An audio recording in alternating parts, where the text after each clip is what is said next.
संग रतिया तोर मया महारागे परा तै मोर मन के रानी बन गए तै मोर हृदय के साथ।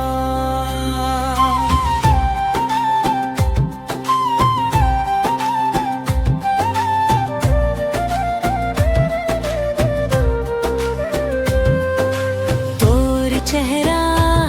चंदा कस लागे तोर बोली हंसुआ कस मीठ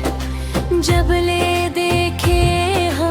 तोला संगीत लागे दुनिया हकत खानी।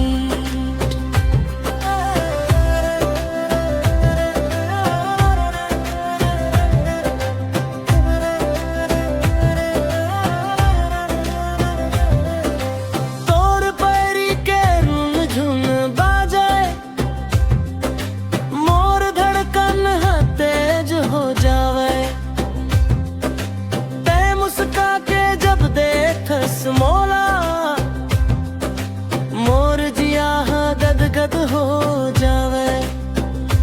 नदी के तीर महुआ के छैहा तोरे बाट चाहत हाव मैं ते जल्दी आवे